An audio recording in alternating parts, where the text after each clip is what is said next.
On the scorching morning of July 9, 1942, amidst the relentless heat of North Africa, Sergeant Major Aldo Buvoli ascended into the skies aboard the Fiat G.50 Freccia, the Aero, Italy's first venture into monoplane fighter design. From Castel Benito airfield, his solitary mission led him across the daunting expanse towards Tripoli harbor. There, Buvoli encountered his adversaries, 7 Blenheim bombers, casting ominous shadows over the Italian fleet below. Despite the overwhelming odds, with only 2 Italian biplanes engaged in a seemingly futile pursuit, and the Freccia's notable disadvantages against these modern foes, Buvoli's resolve remained unshaken. In the skies above Tripoli, Buvoli's Freccia became an instrument of aggression. Each dive and turn was a direct assault on the enemy bombers. His guns blazed, a clear challenge to the Blenheims. But Buvoli aimed for more than survival or proving the Freccia's worth. He wasn't content with downing just one of the bombers. There was a fiercer ambition in his heart, to take down all 7. Just as Sergeant Major Buvoli valiantly soared into battle aboard the Aero, you too can embark on your own journey through history with War Thunder. This free-to-play vehicle combat game lets you command over 2,500 tanks, helicopters, ships, and aircraft, such as the one Buvoli piloted into the heat of combat. From the daring dogfights of World War II to the cutting-edge technology of modern warfare, War Thunder brings military history to life, spanning from the 1920s to the modern era, allowing you to experience the adrenaline-fueled excitement of air combat firsthand. Join a vibrant community of 70 million players in War Thunder's immersive combat environment, featuring detailed vehicles from 10 nations, stunning graphics, and authentic war sounds. Engaging gameplay so lifelike, it's as close to real warfare as you can get, all from the convenience of your own device. At Dark Skies, what keeps us coming back to the game time and again are the adrenaline-fueled combat scenarios involving ground, air, and sea vehicles, along with the impressive X-ray views that accurately reveal the impact of each hit on the enemy. Every battle is a unique challenge that demands quick thinking and adaptability, reminiscent of the strategic prowess displayed by Sergeant Major Buvoli over the skies of North Africa. Take command and dive into War Thunder for free on PC, PlayStation, or Xbox. Click the link in the description below for a limited-time massive bonus pack for new or returning players that haven't played in 6 months, including premium vehicles, the Eagle of Valor decorator, 100,000 Silver Lions, and 7 days of premium account access.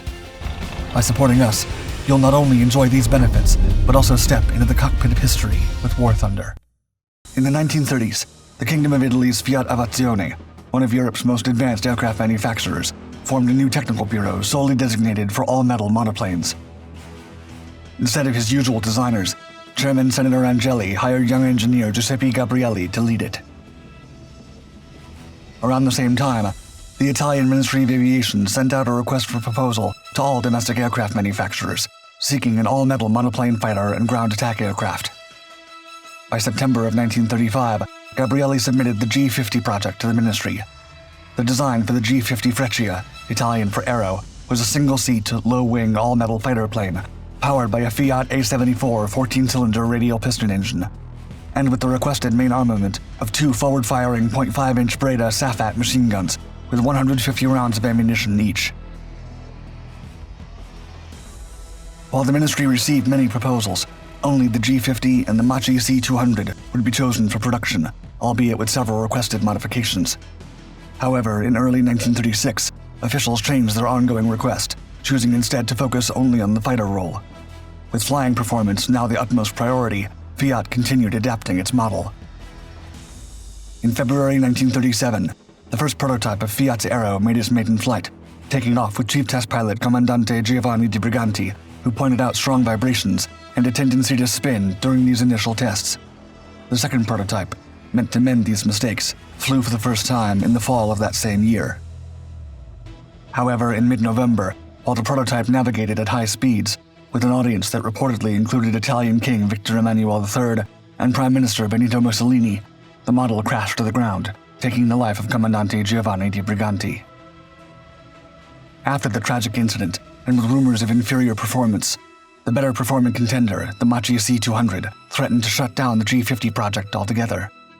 But because an order of 45 initial models was already in production, the Air Ministry, realizing the potential waste of resources, and now in a time crunch as tensions in Europe began to materialize, chose to move forward with the Aero, but demanded the company correct its shortcomings. Of these 45 initial models, 11 were used for further trials with more test pilots, who complained mostly about the closed cockpit. Hard to open, with poor visibility, and made of poor quality materials prone to cracking, Fiat and Gabrielli chose for the succeeding models to have a partially enclosed cockpit. The model had an opportunity that not many still in production models got, when in the fall of 1938, over a dozen G50s were delivered to their first operational unit to be used in the Spanish Civil War on the nationalist side for evaluation in combat conditions. This idea surged after Air Ace Joaquin Garcia Morato tested a prototype.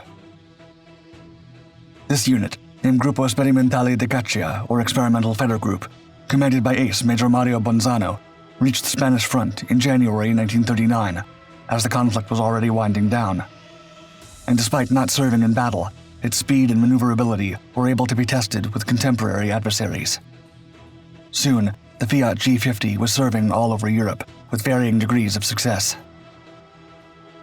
As tensions between Finland and the Soviet Union escalated over border disputes, the possibility of war loomed large. Recognizing the urgent need for modern equipment and weapons, the Finnish army sought assistance from an unlikely ally. In a strategic move, a contract was finalized in late 1938, leading to a delegation of Finland's elite pilots traveling to Turin to evaluate the G.50. Impressed by its capabilities, Finland agreed to purchase 35 Arrows. With the first 14 models arriving in 1940, they were swiftly assigned to the 26th Fighter Wing. This marked a significant upgrade for the pilots, who had previously relied on the older Gloster Gladiators. The transition to the G.50 required immediate and intensive training, emphasizing the urgency of the situation as the shadow of conflict with the Soviet Union drew closer. Although these advanced fighters arrived too late to alter the outcome of the Winter War, they were nonetheless deployed to the front lines, engaging in intense combat over the Bay of Viborg in late February and early March. The initial combat operations of the Fiats were both promising and tragic.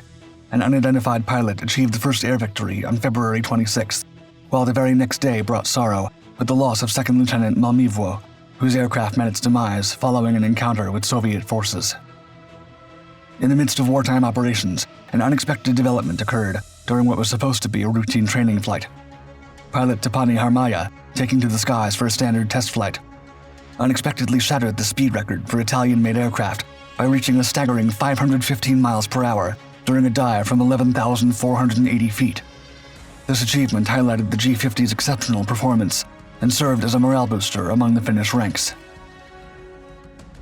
As the Winter War concluded in mid-March, the Finnish pilots had claimed 11 Soviet aircraft, a testament to their rapidly improving proficiency with the G.50, affectionately nicknamed Fiju. The end of hostilities provided a much-needed respite, allowing the Finnish Air Force to further hone their skills and tactics with the G.50, preparing for any future challenges. For over a year, Finnish technicians and engineers tried to improve the performance of the G.50 fighters. Most were equipped with an enclosed cockpit from the first series, but just like in Italy, this design was not popular and was replaced with an open cockpit. But there was another problem. The G.50, made for a Mediterranean climate, suffered under Arctic conditions, with the model's parts and oil often freezing, both in the ground and, more often and even more dangerously, mid-flight. One of the solutions included snow skis taken from Fokker D-21 aircraft to allow them to land on frozen airstrips. When the Soviet Union invaded Finland again in June 1941, known as the Continuation War, Finland was more prepared than ever.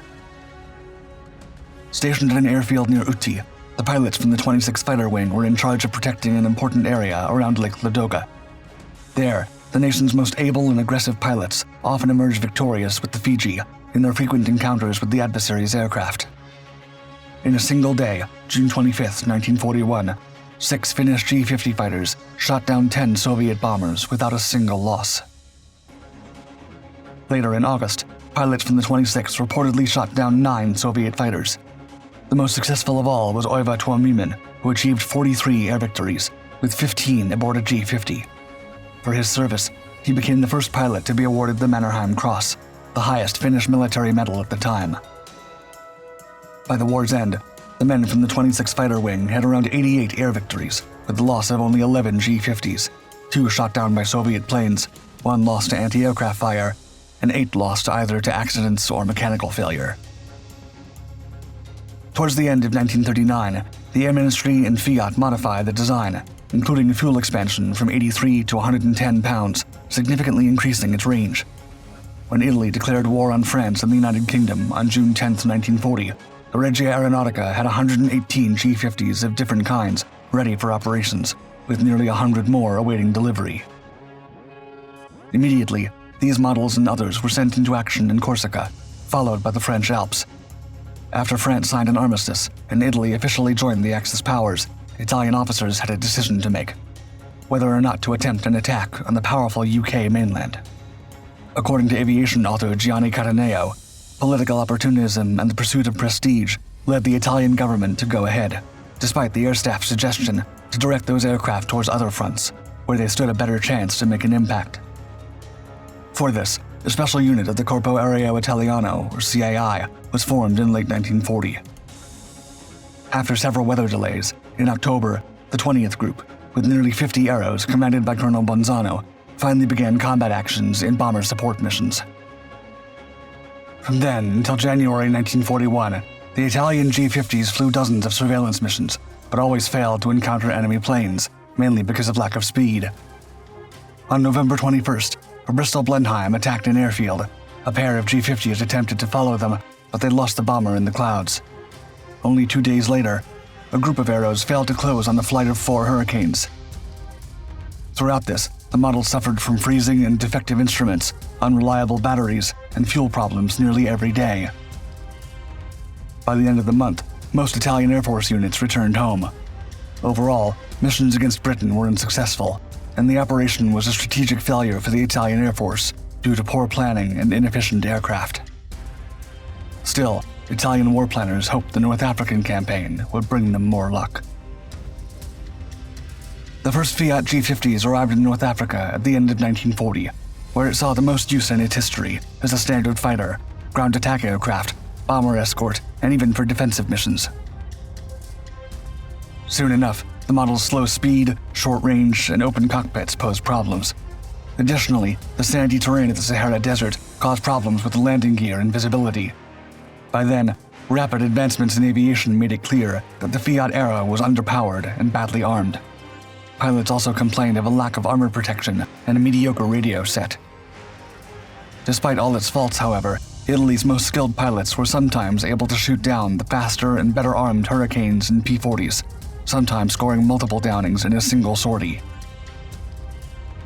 On July 9, 1942, Sergeant Major Aldo Buvoli took off from Castel Benito airfield to patrol Tripoli harbor when he spotted a flight of 7 Bristol Blenheim light bombers engaging in a low-level attack upon Italian ships. 2 Fiat CR-42 biplanes were already in the area, and pilot Buvoli joined in on the action, pointing his guns and shooting at every single bomber in sequence. After pilot Buvoli finished his sequential torrent of fire, one ditched in the sea. Another, already beleaguered, crashed only a few miles north of Tripoli, and 2 more failed to return to their airfield in Malta and were posted as missing. For these successes, Sergeant Major Buvoli was awarded the Silver Medal of Military Valor and subsequently credited with 4 victories, all in a single day. By the last month of 1941, despite reinforcements, the Regia Aeronautica was losing G50s left and right, ending the year with only 35. As a last resort, bomb racks were placed beneath the wings for support missions. But this was not enough, and by 1942, most G50 fighters were either lost or replaced with more modern Machi C-200 and C-202, and the few remainders were relocated to the Mediterranean. After Italy declared war on Greece in October 1940, the Regia Aeronautica initiated its offensive over the Balkans and the Aegean Sea. To this end, 33 G50 fighters were stationed in southern Italy, and another 43 in occupied Albania, with the aircraft's design optimistically tailored for the Mediterranean climate, anticipating stellar performance. Unfortunately, operations were frequently disrupted by adverse weather conditions, complicating sortie execution. Despite these challenges, the Italian pilots, hardened by their prior combat experience in the Spanish Civil War, engaged in sporadic but intense aerial duels with some success against the British.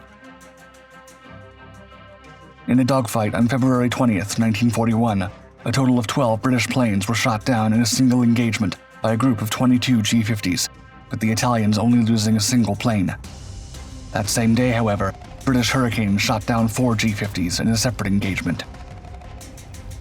A week later, on the 28th, Royal Air Force units engaged an Italian formation of bombers and escorts, claiming 27 aircraft were shot down and several others damaged in the ensuing battle. The Italians claimed to have downed 6 Gladiators and a single Supermarine Spitfire. The recorded losses were 1 Gladiator and 8 Italian aircraft, with many more damaged. Following this battle, the Regia Aeronautica was no longer an effective force within the theater.